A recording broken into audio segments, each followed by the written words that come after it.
Just can't get enough of that music. Ladies and gentlemen, welcome to a Fowl Christmas! Pew, pew, pew, pew! Yeah. May we first and foremost please welcome everybody, Mr. Owen Colfer. Yeah! It's great. It's great to be here. It's great to be anywhere. So thank you, Ginger. It's very nice of you to take a break. It's actually pronounced Jinjay.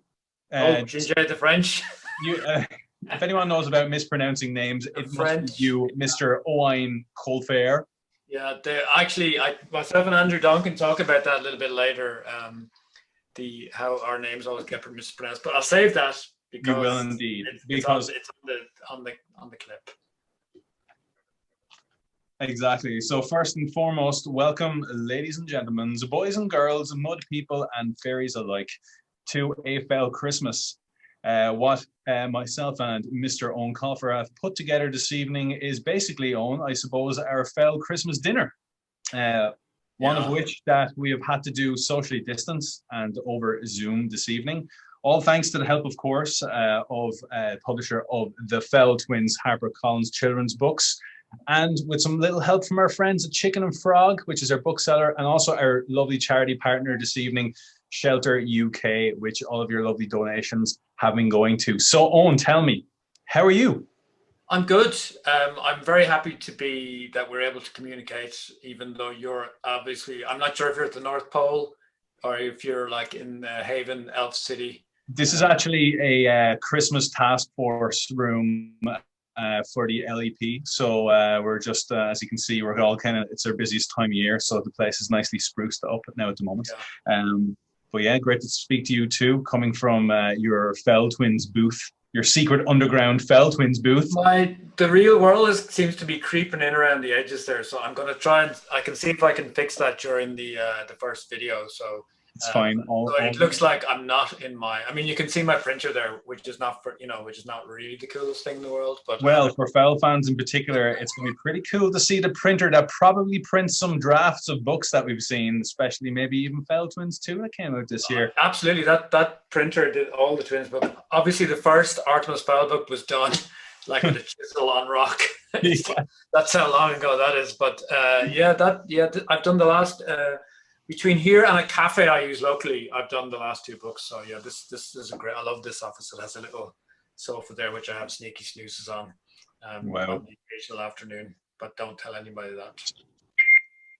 Amazing. So, Owen, it's been a pretty crazy 2020. You started off by releasing a brand new book called High Fire. Then, of course, it was the Artemis Fowl movie that came out earlier this year. But you've also just released the Fowl Twins 2 Deny All Charges. So on the back of that and your total kind of Artemis Fowl-averse twins universe coming together, you've basically prepared a lovely get-together of friends this evening. So maybe give us a little flavor of who we're going to be talking to tonight and some of the people you've been catching up with to share some festive joy over the past week or so. Well, to continue the metaphor or imagery of a Christmas dinner, this is like a total feast. I got in touch with anybody who would take the call, some people who wouldn't, which didn't make it.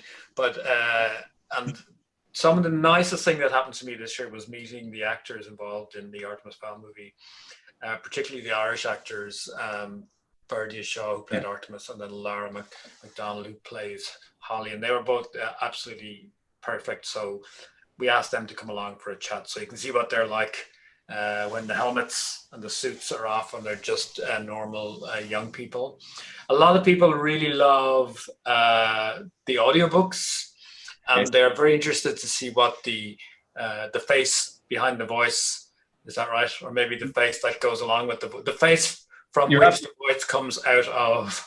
That's not a great sentence. It's always something I wanted to know myself, is who is Nathaniel Parker when he's at home and not reading Fowl audiobooks. So that was pretty amazing chat, actually. So we have a little chat with Inspector Lindley himself, Nathaniel Parker, who's been working with me for 20 years. And we've only met a handful of times, but he's a really nice guy. And then, of course, There's Andrew Donkin, my longtime collaborator, who's and of course one of my closest friends. Who we've done a lot of stuff, including graphic novels, and he came on board to do a book about the fairy folk, and we're starting to look like each other now. People tell us that's how much fun we're having. And then Matt, well, people will be able to see that. Then the world famous Matt from Artemis Fowl Confidential, he organized a really special little call where he dropped me in on a load of Artemis Fowl fans and Fowl Twins fans who didn't know I was coming, and I was convinced that they would not care. I was like, they would be like, they really did. Santa coming, where's Santa here? And but they were really, it was quite emotional, and we went on to have a chat for about an hour. But obviously, we don't have that kind of time tonight. We're going to be answering questions now this evening from all the great questions that we're getting in already. There's literally hundreds coming in already. So if we don't get to some of the questions this evening, at least we'll be able to maybe show that full interview and that conversation after tonight, and maybe some of those questions be answered for people. And of course, you have a very special surprise lined up for the end of the show this evening, which everybody needs to stick around for. Oh yeah, the best. I've been laughing since I saw this about a week ago. Yeah. It's a song I did with Liam Bates, the wonderful, talented composer and now actor. Yes. We were introduced to Foxworth Fowl, a new Fowl character. He's Uncle Foxy, the twins' uncle, and he sings the traditional Fowl family, I suppose, word of warning, cautionary tale, and that we're saving that till the end. So if you want to see that, you got to stick around and watch it. We are indeed. But like you said, one of the people you invited to your Christmas dinner this year was Artemis Fowl himself from Disney's Artemis Fowl movie, Ferdia Shaw. Yes, young Irish actor, and just see if I can get one of our elves, not owls, to line up the conversation. So come in, Candy McCain. Come in, Candy McCain. Can you hear us loud and clear? Yes. Play the surveillance tape with Ferdia, who played Artemis in the movie, and Ferdia, I put out some questions for you. The first one was asked by a lot of people, and it said, "Did you know the Artemis Fowl books before you started filming?" Yeah, I was a big fan before I'd even gone for the auditions. I'd read them all, got them all in school, so I was really, really into them. I love the characters, so I really love the first book and the third book. I thought the Eternity Code. Oh, Eternity Code. Yeah, I thought that really got out the thinker in him. I'm glad you like that one. And I remember that you're a big Skullduggery fan as well. Huge Skullduggery. Which I told Derek Landy that he was very. So he said thank you very much. He said you're very wise. I'm actually a big Skullduggery fan too. So, what was it like getting a lead role in a Disney movie? And when you got that news, I presume it was a phone call. After how many auditions did you have to do? 5 auditions. That is so. Yeah. And it was cut down really quickly as well. It was like the first one was like, I don't know how many kids. But it was, you weren't even thinking of getting the part when you're going for it. It was just a bit of fun. Yeah. And then the second one, I think they said it was down to 12 kids at that already. Point. Yeah, and then it went to 3 kids, and then me and Lara and 2 new kids, and then they did that again. Yeah. And it was like they kept rotating. It was really weird. But like I don't know. It's kind of hard to explain getting a part in a movie because it's really surreal. No, it's really, really good fun work. I definitely wanted to do more of it, but yeah. That's actually a question that's coming up from Mira. Yeah, do you want to keep acting, or have you got anything coming up? Or I suppose it's hard to find anything during the pandemic, but it's definitely slowed down at the moment because just studios aren't filming. Yeah. But I've been going for things at the moment, so I've just been going for little parts. I'd probably like to continue acting. I'm really enjoying that at the moment, so I'm still going for parts. But I would also like to get into the writing side of things. Oh, fantastic! Creative side, so I wouldn't mind going into directing at some point as well. Yeah. I think that'll be really interesting. What part? Kat, K-A-T, asks, what part of filming did you enjoy the most? Stunts. Really? It was the best. Yeah. Did you do a lot of the? Everyone loves stunts. Like, it's just the best part of filming, easily. I would spend a bit of time in the stunt room as well. We take like PE sessions out of school, which was pretty cool. And they got a table tennis table down there, so we'd have some tournaments. Obviously, not everyone was able to play because everyone was working. Yeah. But my stunt teacher, he's called Aaron Topham. He taught me to juggle. He did table tennis with me, and we were doing like on the one wheels all the time as well, playing tag and stuff. So that was pretty amazing. Yeah. What was it like working with Josh Gad? I think that's probably from Josh Gad. Yeah, he's a really funny dude. So like he's great character to be around set. All your scenes with him, you'd be laughing all the way through, like, which would upset the scene that we'd have to do it 20 times over. So it was a good thing and a bad thing, because it made all the scenes amazing. But we took a while to get through the scenes because he was so funny. Great character. I think he probably made getting through the days a little bit easier. I was only there 2 days, and he made the really lights up the room when he walks in. I haven't said that, he's still a really professional guy. Very good question here. We see you're interested in climate change and the environment, and lots of people want to know what is your interest in or why are you interested in the environment? I think it's just a really important subject for everyone. Like, not just me. Like I think it's on everyone's minds at the moment, especially since we're kind of at a point in time where if we don't stop, buying plastic, using fossil fuels all the time, there's not really going to be any turning back. It's just going to wreck our planet. So I think it's definitely important for people to start making changes. Even if you start making small changes, you've got to just start doing something, because otherwise we're really headed for the dumps. Yeah. So definitely make sure you know your facts. Well, that's fantastic. That's a fantastic way to end this section. And I really admire your stance on that, by the way, I should say. Kudos to you. Yeah, thanks. Other people. I think your generation actually has really taken up the challenge. And hopefully they will do a better job than mine is at the moment. Okay. Thanks, Ferdia. See ya. And thanks for having me. Excellent. And there you have it, ladies and gentlemen. Ferdia Shaw, Owen. The guy is clever. He's conscious about climate change. He looks like Artemis Fowl. Ferdia is awesome, really. Yeah, I love Ferdia, and I think a lot of that comes from his family. His mom especially is really into the environment, and that's the kind of young people we want that coming up, behind us, because I think they're really going to take care of the planet, which is fantastic. Yeah, absolutely.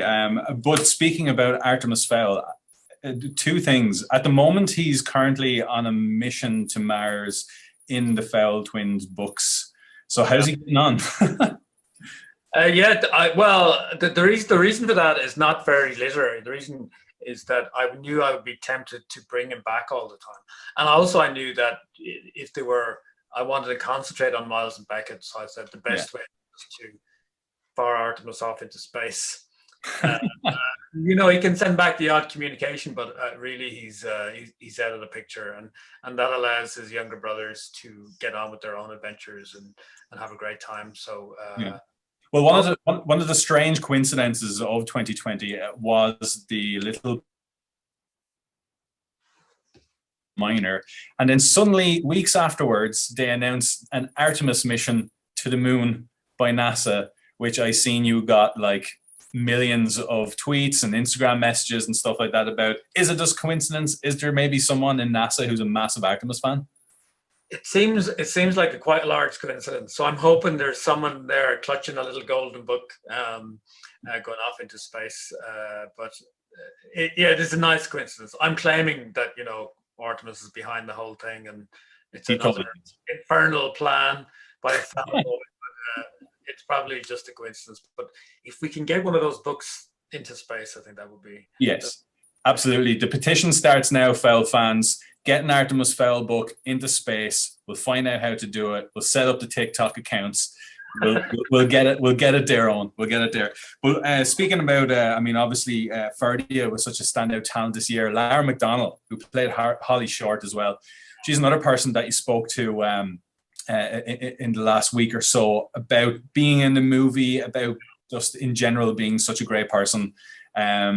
Lara, thumbs up. Love Lara. I just thought they had such great chemistry together. And Lara, of course, you know, this is not her first starring role. She was Matilda on the West End, which I saw her in many years ago, and she was fabulous in that. And I think both of them have a really bright future if they want to continue. And I think they both do. And so, yeah, it was really a joy to watch them work. And they're even older since it happened, because I suppose it was filmed 2 years ago. Yeah. So let's hear what Lara has to say, and then maybe we can take a few questions. Okay, come in, Candy. Surveillance tape, please, on Lara McDonnell. Lara McDonnell, surveillance tape with Owen Colfer, please. Amazing how this works. I'm here talking to the amazing Lara McDonnell, who played Holly Short, one of her many roles, and she is now has no wings, so she has to stay here and talk to me. We put the call out on Instagram for questions for you, and we were inundated. What was your first acting role?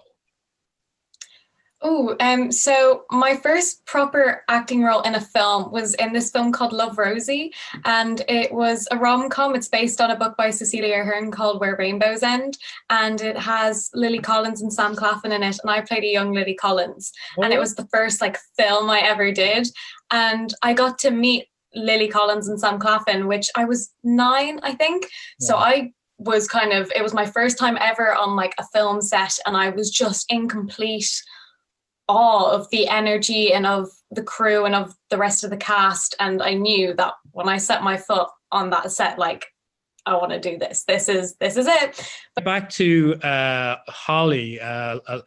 August Weather asked an interesting question. What characteristics did you like about Holly that you thought maybe you shared and helped you to play that role? Ooh, that's a very good question. I loved Holly from the minute I read the books, and I think I read them when I was around 10. And before the idea of an Artemis Fowl movie had ever come to my ears, I had never heard of the fact that it was going to be a film. I was just interested in it because I loved fantasy novels. And the minute I read the book, I fell in love with Holly, just because my favorite thing about Holly is how she doesn't really care about... This could be a good thing or a bad thing. She doesn't really care about the consequences of her actions. And in some cases, that's a bad thing. But in most cases with Holly, it's a good thing, because what will happen is, so for example, say Root is telling her, oh, you can't do this. Yeah. But Holly knows that deep down, it's the right thing to do. And because of her knowing her immaculate judgment, which is something else that I love about her, of what is right and what is wrong, she does what is right, even if it means that she'll get in trouble, even if it means that her life is at risk. She will stick to her fundamental morals of what is right and wrong. And that's something that I absolutely love about her. Another thing I love about her that I share with her is her sense of humor. She's very sarcastic. I am very sarcastic, and I love that about her. I love it. No, any of my friends will tell you, yeah, I'm very sarcastic. So that was definitely something that I loved about her. And even when I was auditioning for it with her little quick wit, that was something that really helped me become her, I think, was my sharing her sense of humor. What was it like learning how to fly? I think we talked about that before, but maybe you could. Oh my goodness. Remind us. It's quite tough, I believe. It's definitely physically challenging. It was so much fun, and I would give anything to be able to do it again. I absolutely loved it. One of my favorite memories from filming is, I think it was my second day of filming. It's the scene where Holly lands at the Hill of Tara, and we actually filmed that outside. And we had constructed a Hill of Tara with the tree, and I was up, I think, 50 feet maybe, and I was in my costume and in a rig. And when I was flying, I could just feel the wind blowing through my elf ears. And it felt so amazing. It felt so real. And that was what was so incredible about it. And in between, when we would begin to film, I would be sitting up at 50 feet and looking around, and I could see the view was spectacular, and I could see all the crew, and it was a very surreal moment for me as an actress to not only sit there and think, oh my gosh, I'm up 50 feet and I'm about to fly playing an elf, but also that thing of, look at where I am, look at what I'm doing. The entire experience was a learning experience. And especially the people I was around, like, oh my goodness, I mean, being directed by Sir Kenneth Branagh and working with Josh Gad and Dame Judi Dench and working with Ferdia and Nonzo, every day was a learning experience, as silly, as cliche as that sounds, but every day was a learning experience. Like, I remember the first day I filmed with Judy. I mean, just watching her at work was amazing. I mean, just every day on that set was a learning experience. And none of us can wait to see what you do next. For sure it's going to be fantastic, and you're going to be fantastic in it. But for now, happy Christmas. Have a great time. Thank you so much, Owen. And you too. And say hello to your... Thank you so much. And bye. I will. Bye. Thank you. Oh my God, Lara McDonnell is so cool. I just want to be her friend.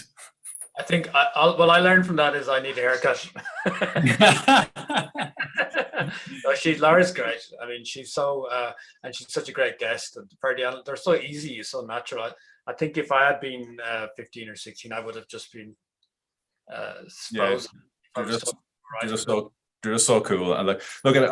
One question we've been getting asked a lot as well is Holly Short in the Artemis Fowl books was so kick-ass, but now we have a new strong female kick-ass lead as well in the Fowl Twins books, which is Lazuli Heights, who is absolutely fantastic and potentially, hopefully, will be just as loved as Holly Short. Where did the kind of idea of that character come from, on to bring a strong female presence like that into the world of Miles and Becca Fowl? Well, when I was touring the last time, it wasn't with the Fowl book, but one of the things that I started to hear from kids, and as actually a lot of it was with the illegal books, was that a lot of children didn't feel like they were represented in books. And I think Lazuli is a character like that, in that she's not sure where she belongs. And she feels excluded from all sides by humans and a lot by fairies. And so it's about her finding her place. And that takes a great strength of character, which she builds up as the adventures proceed. And it doesn't help that she's in the company of Miles Fowl, who's probably the most sarcastic person since Lara, as we heard. So he makes it a little tougher for her to feel at home in the group. But by the end of the first book, she's found this place that in the Regrettables, which is the group name, where she feels that she's vital, like a vital part of that group. And I think that's what makes the dynamic so strong. Yeah, I think it was really interesting to bring, just to remind people as well, in case you don't know. So Lazuli is a pixie and an elf hybrid, I believe. And which is called a pixel, which I thought was amazingly clever. When I thought of that, I just put my pen down. I said, I'm done for today. Drop the pen. Here we go. Yeah. Nobody else thinks it's that clever, but I really like it. So she's a pixel. But we find out, actually, I'm working on a third book now, that she might have actually... Ooh. You heard it here first, everybody. Third book on the way. It's going to be coming out of that printer any minute. Any minute now, I'm going to press that.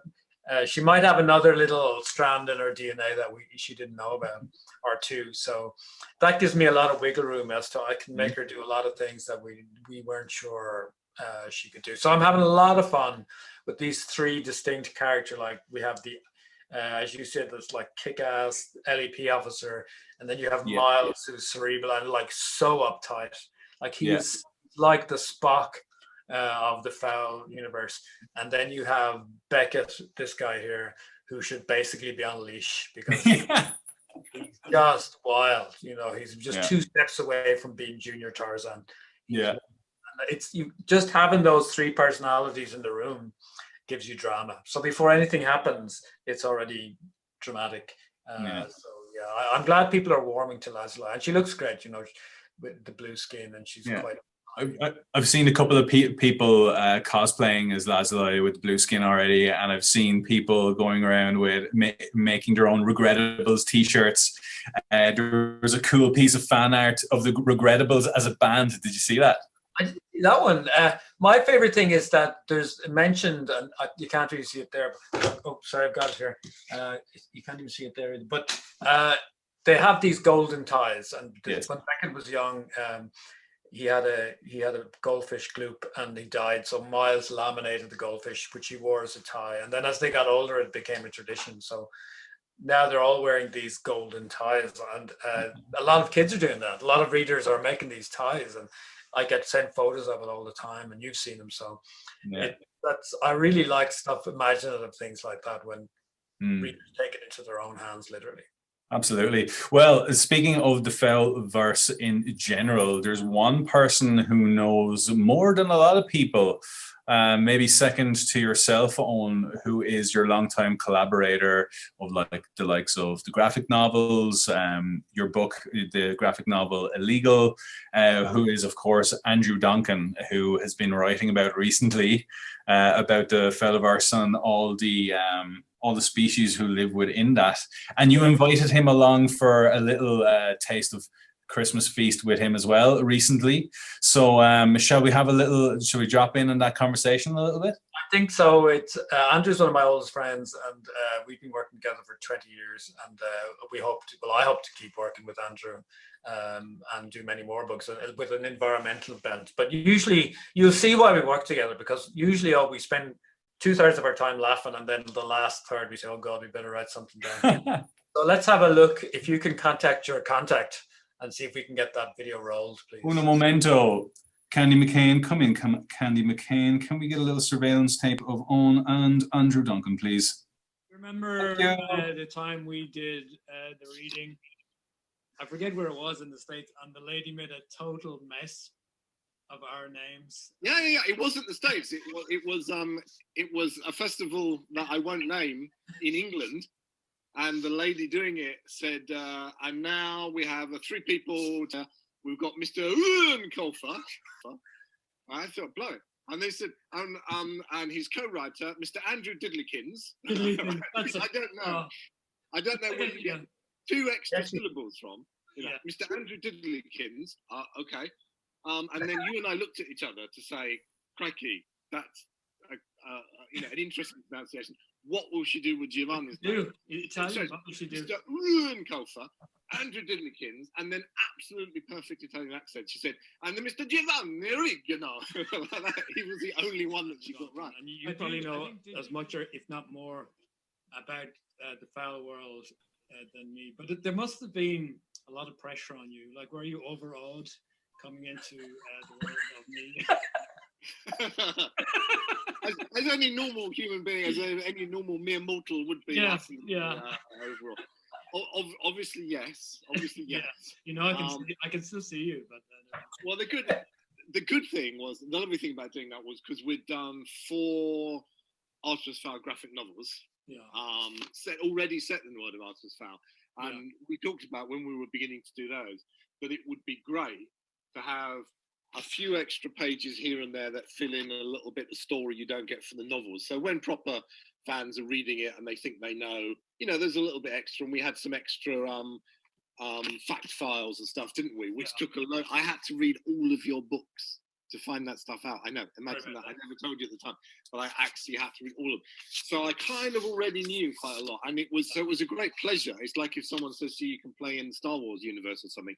It was a great pleasure when when Disney said, well, can you come and can you write a guide to the world of Artemis Fowl and all the strange creatures?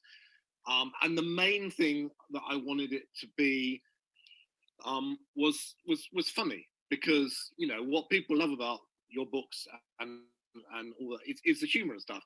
And when people do very dry versions of things, and it could have been I don't want it to be a very dry Lord of the Rings style, and this is an underground troll, he is 7 feet tall as opposed to 6.5 feet tall, because that's just so dull. And the thing that all the fans and all the readers and everybody loves about Artemis is the humor and the gang. And so the first thing that I said is, well, if we're going to do that, and I'm saying to you, can we can we do it from the point of view of a character? So it's not neutrally written. It's not neutrally written from my point of view. So the whole thing of this is written from the point of view of either Mulch Diggums, who pops up with stick it notes like this, saying, "Oh well, people have got this wrong," and his brother Nord. So the idea of this book, the conceit, is that this has been illegally written by Nord Diggums to be sold to an above ground publisher. And the whole thing is not a straight take on Artemis Fowl's world. It's all from the point of view of Nord and his partner in crime, Mulch Diggums, which are really alter egos, I think, for the two of us behaving badly. Yes, I think so. And I do think that's why it works so well. And it really does work phenomenally well. It's because it's not an encyclopedia.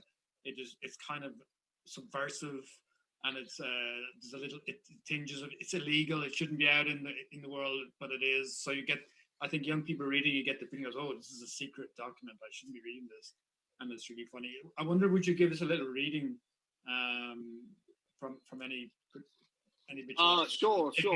I have to say that when there was a readers' poll on why, I think the secret document thing is very valid, and that is what loads of people love about it. But I think the thing that most people love about it is the author photo there. That's apparently the thing that's moving it off the shelf. Is that on your outdoor bathroom toilet? That's that is. I've photoshopped the B-Day out, so it just looks like Lake Como.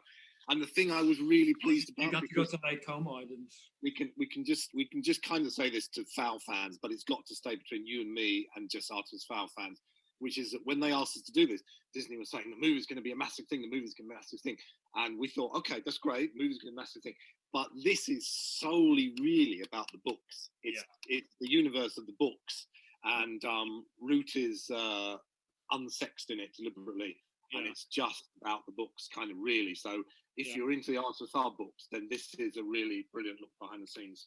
Absolutely. As ever, it's an honour to work with a co-author as handsome as yourself. Oh, and right back at you.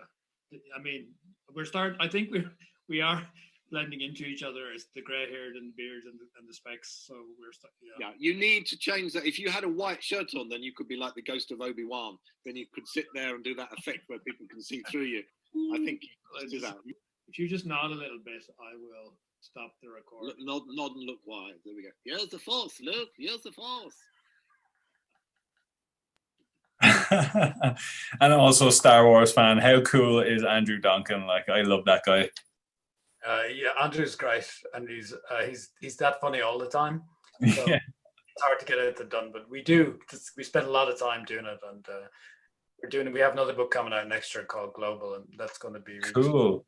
Graphic novel, Awesome. I mean, you're probably used to, I mean, in a world of working socially distant and probably over the internet, you're probably well used to that at this stage, from collaborating with people like Andrew Donkin, then Giovanni, who does all your amazing, hang on, let me pronounce it properly, Giovanni Rigano.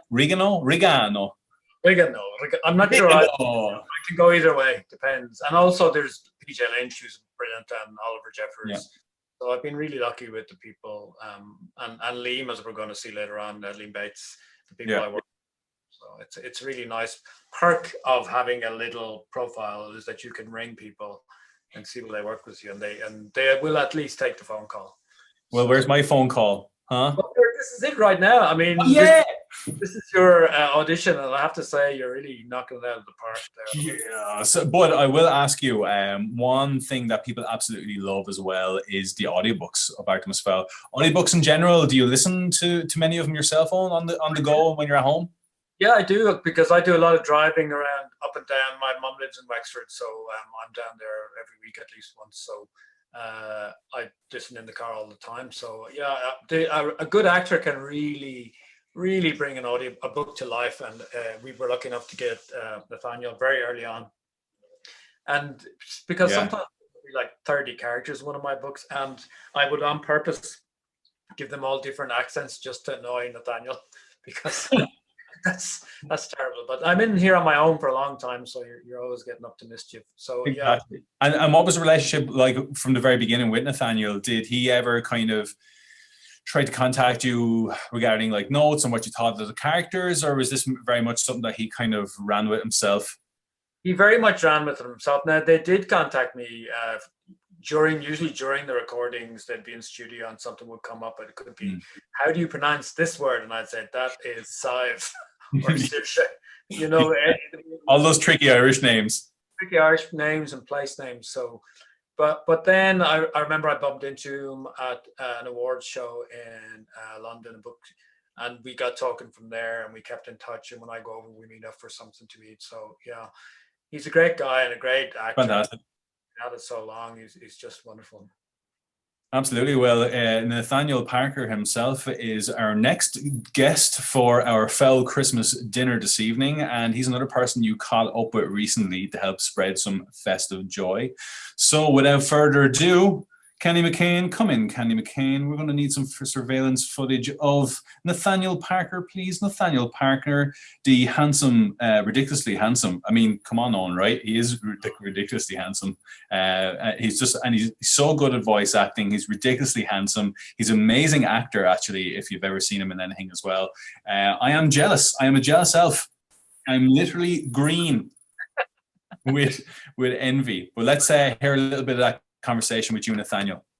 I'll look into the lens, so it looks as though I'm talking. I think you've probably done this before, Nat. So it's not your first time. So I was thinking the other day that we've been working together for 20 years. No, we haven't. Yes, we haven't. Look at the effect. Look at the effect it's had on my hair. The effect it's had on your hair. You know, you have like a very stylish bit of grey, and I'm like Santa Claus's older brother. It's been so great that you've been able to come back after the 5 or 6 year gap. And that actually is the first question we have from Andrew Davis. And Andrew wants to know. Andrew Davis? Andrew Davies. Do you know an Andrew Davies? He wrote Vanity Fair that I was in. You know? Different Andrew Davis, probably. It could be. That's a Facebook question, and he wants to know. I hope this is not some kind of coded dig at you. That is a genuine question. Is that how did it feel coming back to the series after so long, and was it easy to find all those voices again? I know a lot of it was new voices, but well, that's a very good question. Actually, it didn't feel like 6 years, because it feels like it's in my blood. So that didn't matter. I think. I was kind of surprised that I'm still allowed to do my Artemis, my young Irishman voices, because you know it's quite hard when you got a deep voice like mine. It's quite a tough one to do, which is why the Fowl twins brilliantly had Lord Breedham Dry, who and Lord Breedham Dry could do something between. I think of all the things you've done, there's something wrong about laughing at your own work. You're not supposed to, it's not proper, but when you do Teddy, I just crack up. Teddy bleed him dry. Yeah, it's really, because I've met you, I'm imagining your face as well. And it's so. But it is quite tough, actually, because you bled it in so much. There's that wonderful scene at the end of the first Twins book. And they've got, and so it's that soft one. And then there's this one. And if I'm not careful, after a while, my voice is going out there. And Kendra's wondering, and actually this goes in well with the Stefania Ricalde. So do you have a favorite character and a favorite book? And not necessarily from my stuff, but... I would always say Artemis. And maybe Butler. Butler is really my favorite. I adore him. You know, there's something about him. It's just accent, because he is supposed to be scary, and you do get that from that accent. But he should have been. There's a heart, but there's a, if you cross the line. But he should have been Southern Irish, probably. But I just wanted to do something because his dad, I didn't want to mix him up with his dad's voice. And there's something, I was brought up listening to Ian Paisley. Yeah. And there was something so rough about Ian Paisley every day on the news. Yeah.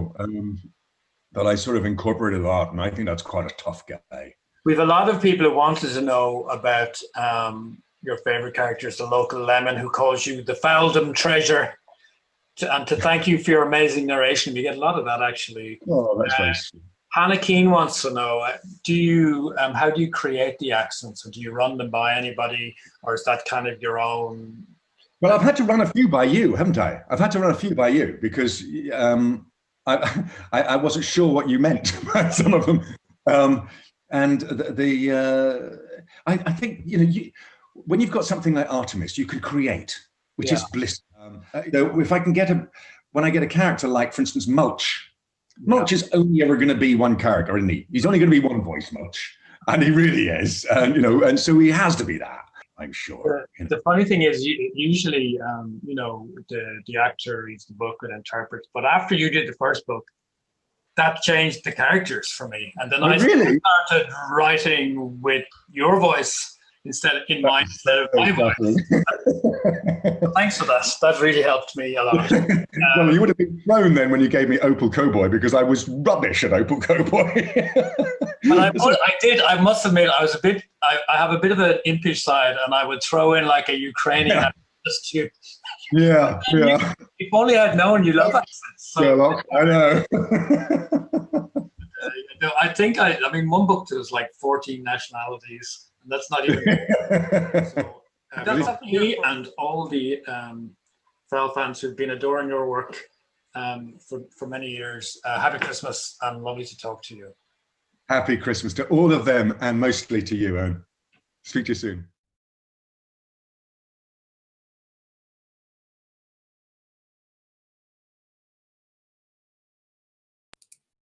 That is so good. I absolutely love that guy. I've never seen Nathaniel Parker on camera before, so this is just after blowing my mind to now actually see him doing a couple of those voices and stuff like that as well. He's just as nice as he seems. He's just a lovely guy, and I've just been lucky to get to know him over the past 2 decades now. Jesus, yeah. So hopefully we can keep going for another 2 at least. Yeah. Absolutely. I mean, he's doing the Fowl Twins audiobooks right as we speak, which are out now. If anybody wants to listen to them for their audio listening pleasure with Nathaniel Parker. Well, a lot of people, that's how they get their literature, and it's great for parents too when you're on a long journey to the seaside. When you could do that, if the journey is going to take 3 hours, you can just pop in an audiobook, and everybody will hopefully enjoy it. So that's how families get familiar with Artemis Fowl together, because they're doing it on audiobook, which is fantastic. Might be there just pop or something happened there. No, you're all good. You're just fading in and out of the matrix as we talk.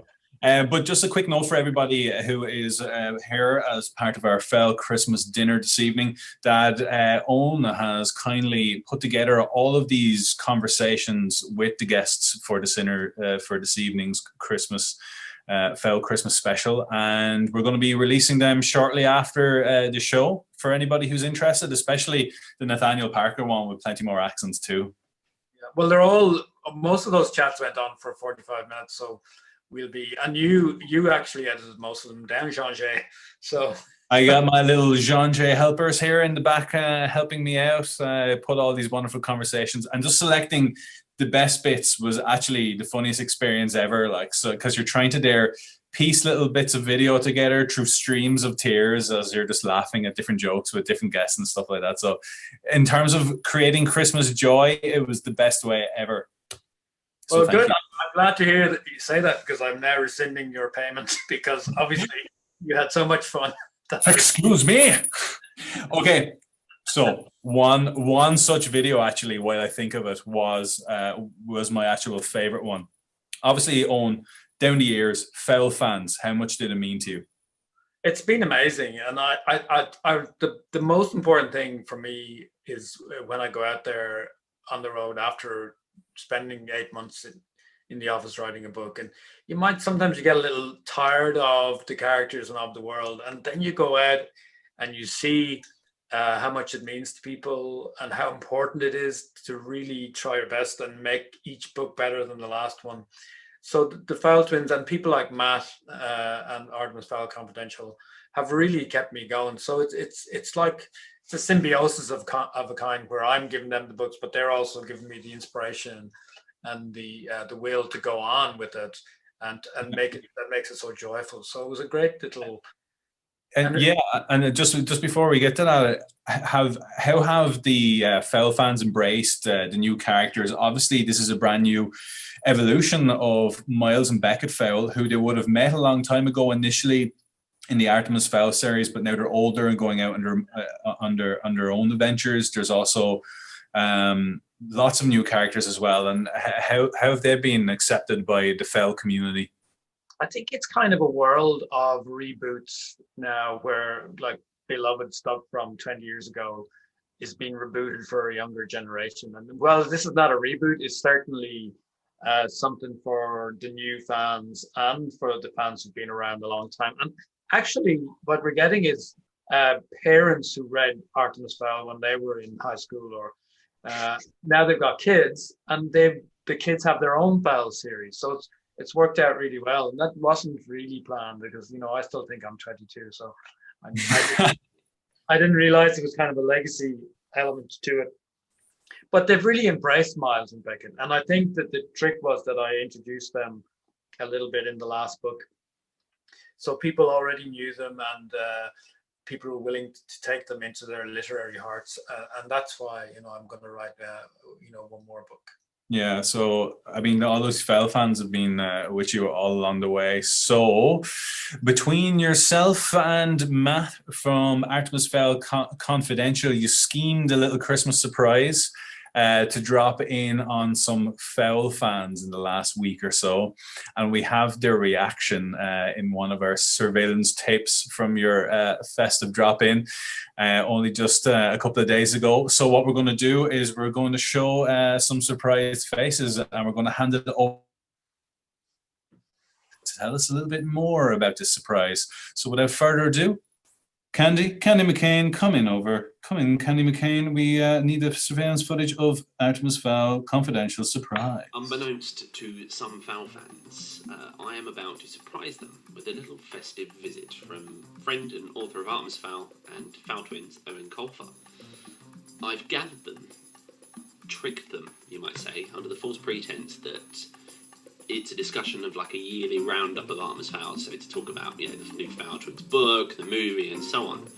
But they don't know that Owen Colfer will be joining the call, so it's going to be fun.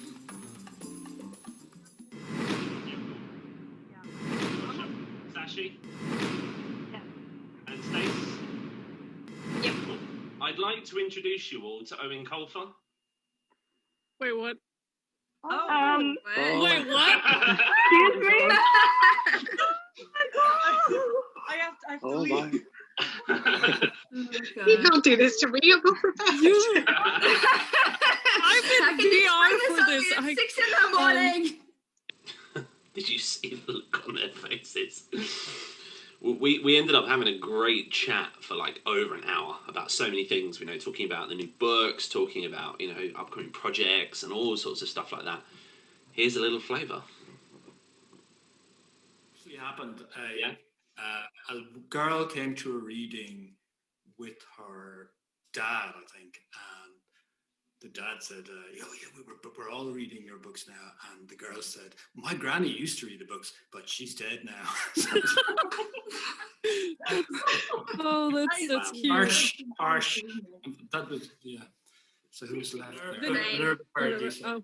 I felt I kind of shortchanged her a little bit as a character. So I think because in the arc of the story she was fine, but as a character I kind of just dropped when she was of no further use to the storyline. Where give her a short story spin-off about her hot ski instructor boyfriend and Artemis totally not trying to sabotage him. Girlfriend. Well, what would be ideal would be Artemis would arrive at Mars and she's already there. Surprise! I beat you here. Oh, I love it. Yes. You're stalking the Artemis before me to Mars. So I'm so delighted when anything creative comes in. I really love it because it's a real. For me, gives me a real boost. Some days you don't feel like working, and if you get someone does some art, or someone does a cosplay, or someone does a ballad, it just really makes my day, and I'll try and work a bit harder, because especially if it's good, because I know there's good artists out there watching, so I better do my best. So it does help when you've been doing the same universe for 20 years. Some days, you just don't really feel like doing it, and so a bit of outside influence is very helpful. Once I've finished the book, it's like I close the drawer, and that is pushed out the side of my head. So there's a lot of stuff I don't even remember, and I have to do that because I need to get my head into the next book. So And I remember my editor sending me an email saying, "You can't have this guy."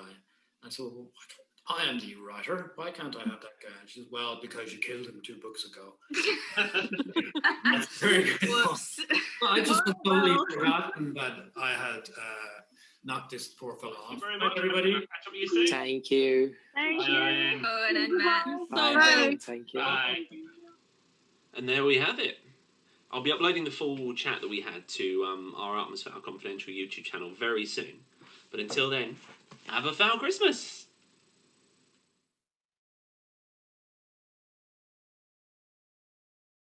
And we're back in the room. That was so funny, Owen. Imagine how funny it would be if Artemis Fowl finally, after all these years and over the course of, like you said, 3 Fowl Twins books, got to Mars and Minerva was there. That would be a fantastic ending.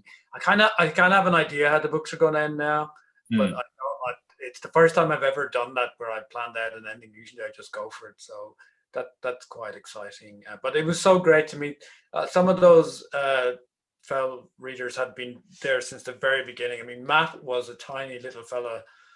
Well, he was still taller than me, but he was, and now he's like a big, bearded Viking, as you know. He's just been fantastic for the whole, Yeah. for the whole group, though. He brings everybody together. He gets chats going. He makes people feel like they belong, and that's a real talent. So, thank you to Matt. Yeah, and like shout out to Matt and the whole Feldom for all these years, for just like keeping the books alive, talking about the characters, sharing them with friends, I think, which is massively important as well. There's nothing better than finding a book that you absolutely love and then wanting just to share it with the world, and I think the Artemis Fowl series and Fowl Twins series is definitely, one of those books as well. And you must be dead pleased because, I mean, this year Artemis Fowl made it back onto the bestseller list. The Fowl Twins was recently nominated for one of the best children's books of 2020 as well. So, I mean, you can really see that it's been accepted and loved by Fowl fans everywhere as well, who are only keen to jump back into this world. It's really gratifying as a writer to be still selling books and getting books published. And I'd never take that for granted. Every time a new book arrives, I still get that same buzz. And if you're a young writer, trust me, it is worth persevering, because when the day that book arrives and that first copy that they will send you in a padded envelope, that is the day you remember for the rest of your life. So keep at it, and you'll get there. Yeah, which it leads me on to a section where we're going to hand it over to you to answer a few questions. And also, just to say, we'll be our prize winners will be announced shortly as well after a little Q&A with Owen. But you've been sending in your questions throughout the show. And just on that thought, Owen, that you brought up there a second ago, we have a question here from Sarah Fitzgerald, which is, just wondering how you keep motivated in your writing and how you keep coming up with so amazing new ideas for your books.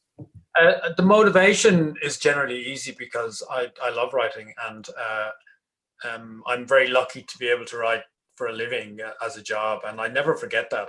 And I think it's because I was a teacher for a long time. So, and that's like, I love teaching as well, but that's a real job and it's quite tough. So I feel very privileged to be able to come to my office every day out here and just work on what I love to do. And if you can do what you love to do, it's not like you like dressing up as an elf. Like, that's not work for you. All day, every day. So yeah, I don't know where the ideas come from. I think I just keep my eyes open and I talk to people and I try and find out if anything interesting has happened in their lives that they want to talk about. So I'm just trying to be aware, of everything that's happened around me, not in a creepy way, but just to be open to conversation. And a lot of people have a story in their life. And last night I was out with a friend of mine and he told me a very interesting story that I could easily put into a book, and maybe I will someday. But you never know. Inspiration can come from anywhere. Yeah, and a lot of questions that people are asking as well that you've already answered for us here on the show this evening is that there's going to be a third Fowl Twins book. Yeah. So that was going to be the next book. Can you give us any sort of little hints or maybe places you might like to go to next? Well, after the twins book, I'm working the third twins book. I'll probably do another book for HarperCollins. So that is like a secret project. Ooh, heard it here first. Another exclusive on the Fowl Christmas show.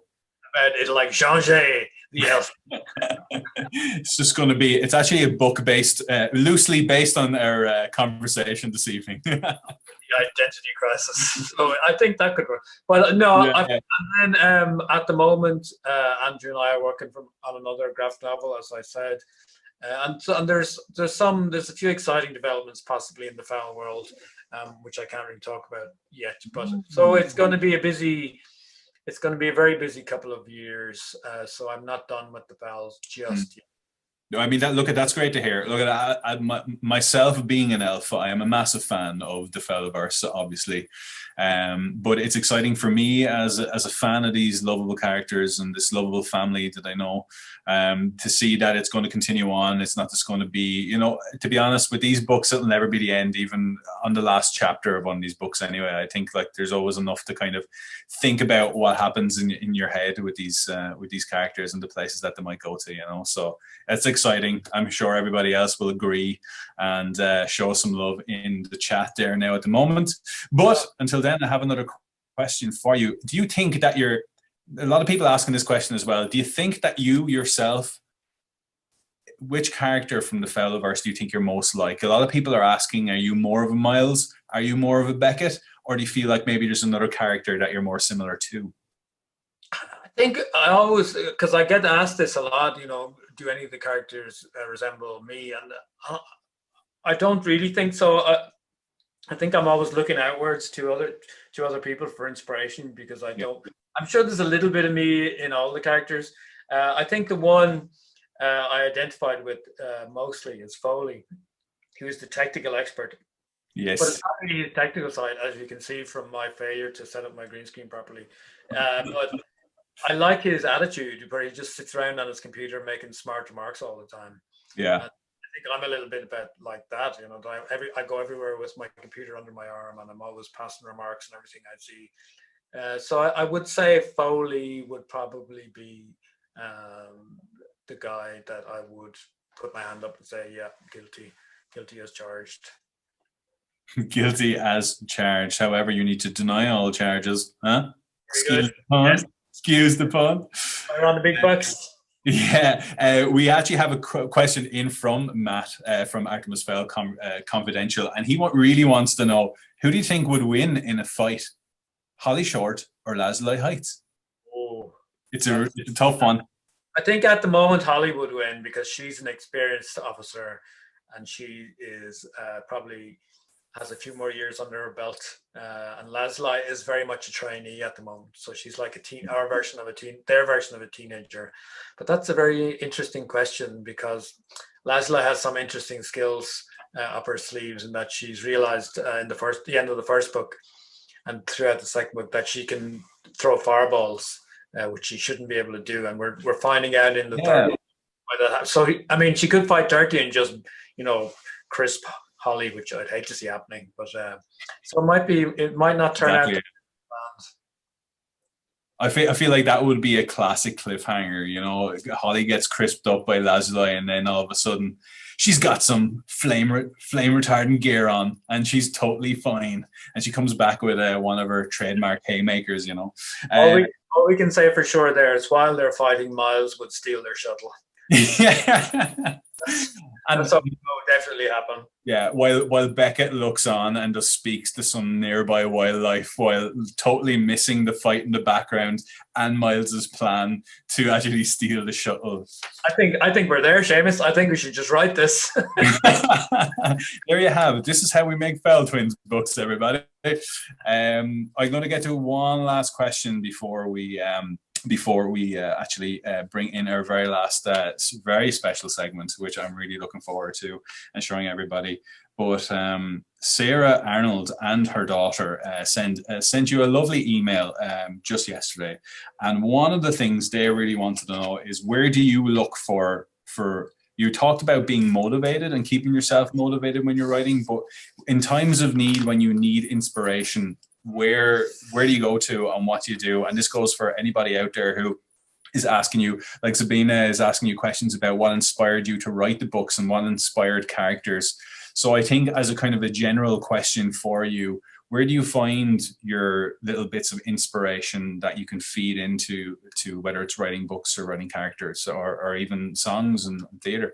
I think I'm lucky in that I come from a very supportive family, and my wife Jackie, who's sitting here beside me, and my two boys, Finn and Sean, who you know well, and they're very. I can run things by them, and also me being a writer is a good thing. You know, it's a positive thing in our lives. So I feel responsibility to keep that going. And my mom and dad were both writers. My mom was a drama teacher also, and my brothers are all creative people. So I try and tap into that. Yeah. It's like a creative commune that we have, and like one brother's an architect, one brother's an archaeologist, and a musician, and another brother writes short stories, another brother writes plays. So I just come from that stock, I think, and it was always seen as a valued thing in our house, which is nice because I think that's right and correct.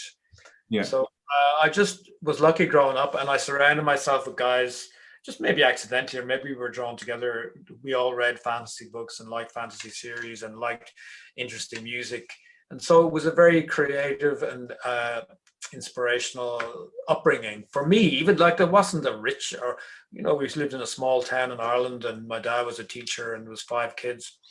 So we hadn't got loads of money, but we always had loads of books, and we always had loads of friends, and we always had art materials in the house. And I think that kind of thing is vitally important. I think that's I think there's some great little pointers there in what you said. If you want to try and find inspiration, surround yourself with things that might just inspire you, whether that's creative people or books. I'm sure a lot of people here love books and can find inspiration in those as well. And just surround yourself in that kind of creative environment really as much as possible to be able to kind of just absorb it all in and go forth. There's also there's a lot of really funny questions here about asking very technical details about how Artemis trained for his mission to Mars. Did Butler help him out in any way? Did he get any advice from Foley or Holly? And yeah, he got his blood, all his blood taken out and replaced with a super nutrient fluid that also doubles as an oxygen supply. I just made that up right now. Well, there you go. I don't know if that's technically possible. I don't know if that will work. Yeah, if there's one person who could figure it out, it's Artemis Fowl, in fairness. Okay, so I just want to, before we finish up this evening, I want to announce the winners of our prizes for this evening. So congratulations to Kerry Woolway. Kerry Woolway. That's just such a fun word. Kerry Woolway. Woo! We've also got a prize going to Liam Record, perhaps. Yeah. Maybe he pronounces it in the same way as I say Jinjay. And then we've also got a prize going this evening to an Emma Broadhurst. So we'll be in touch with those guys after the show about their prizes. So this has been a Fowl Christmas. Thank you everybody for joining. Owen, would you like to say a final word to all of our lovely Fowl fans listening this evening and to set up our final little video segment of the evening? Over to you, sir. Thanks. Well, first of all, I'd like to say thank you mainly to you, Jinjay. You've been fantastic, and you've gone above and beyond the call of duty. And I know, though, that Wexford people, being the way they are, this will never be brought up again. So yeah. Once the video is over, you're safe. And thanks to everyone who contributed. It was great of you to spend the time. And I know everyone is looking for videos these days, so you were probably inundated. So thanks for saying yes to mine. And I want everyone to have you see the poster that you designed? The twins are 2 meters apart, and that is done on purpose because we're so close to there, everybody. We can really, get over this last hurdle. A lot of people have lost loved ones due to COVID or just due to other illnesses. And this last section, I would like to dedicate to a great friend of mine who died earlier in the week, Mr. David Johnson, and he was the producer of my first one-man show that went around UK, and then they took it to the US. And I've been a friend of his and his co-producer John since then. He was a wonderful guy, He didn't pass away from COVID, but nonetheless, he did pass away, and it really affected me deeply. So what we learned from that, I think, is look after the ones you love, stay those 2 meters apart. But to leave us on a happy note, one of my oldest friends, Liam Bates, and collaborators, has composed a song from the Fowl family anthem, which is called "Have Yourself a Fowl Christmas," and he sings it now, playing the character of Foxworth Fowl, who's a character from the third book, the third twins books, and he's the English arm of the Fowl family, and he's singing about what the fowls do at Christmas, and I really love this, and I think you're going to enjoy it. And happy Christmas, everybody, and I will see you all in a brighter 2021. Okay, thank you very much for joining A Fowl Christmas, everybody. Please enjoy A Fowl Christmas. I love this so much.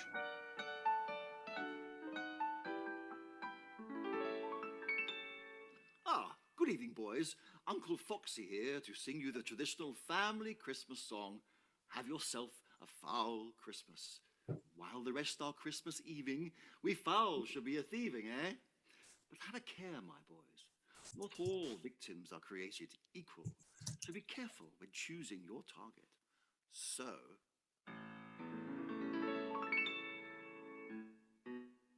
Christmas is a time for celebration, of seasonal affection and good cheer. And whilst the world gets merry on Christmas pud and sherry, we fowls see opportunities for a lucrative new year. There's much to pinch, oh, call me a Grinch, I well may be. But it's remiss of me to miss, you see, such Christmassy gifts upon the tree.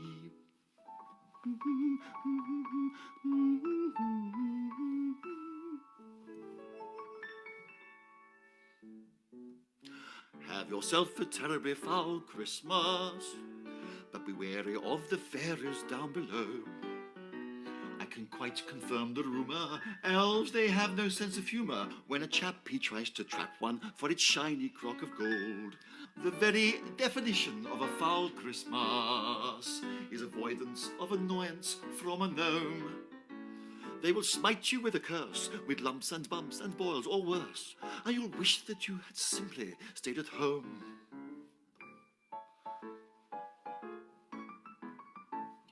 Have yourself a dwarf-free foul Christmas. One never knows exactly where they've been. Yes, their stories are compelling, but they really are foul-smelling.